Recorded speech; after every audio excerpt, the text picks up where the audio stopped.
Hello guys, welcome to my YouTube channel. Simple and tasty steam Maggi ఎలా చేయాలో చూసేద్దాం, వచ్చేయండి. ఒక స్టీమర్ తీసుకొని దానిలో 4 to 5 బ్లాక్ మ్యాగీ వేసుకొని ఒక 10 మినిట్స్ వరకు స్టీమ్ చేసుకోవాలి. అలాగే 2 ఆనియన్స్, 2 పచ్చిమిర్చి, 4 వెల్లుల్లి రెబ్బలు, ఒక క్యారెట్ ఫైన్గా చాప్ చేసుకొని ఒక బౌల్లోకి తీసుకోవాలి. అదే బౌల్లో ఒక టేబుల్ స్పూన్ చిల్లీ పౌడర్, ఒక హాఫ్ టేబుల్ స్పూన్ సాల్ట్, ఒక table spoon soya sauce, Maggi masala వేసుకొని బాగా మిక్స్ చేసుకొని పక్కన పెట్టుకోవాలి.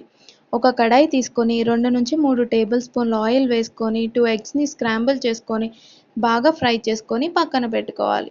అదే కడాయిలో 4 నుంచి 5 టేబుల్ స్పూన్ల ఆయిల్ వేసుకొని ముందుగా మిక్స్ చేసి పెట్టుకున్న మిశ్రమాన్ని వేసుకొని ఫ్రై చేసుకోవాలి.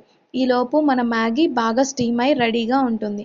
ఈ మిశ్రమాన్ని అంతా తీసుకువెళ్ళి ఆ మ్యాగీలో మిక్స్ చేసుకొని ఆనియన్స్తో గార్నిష్ చేసుకొని తింటే అబ్బబ్బబ్బా, 5 మినిట్స్ మ్యాగీ రెడీ అయిపోయింది.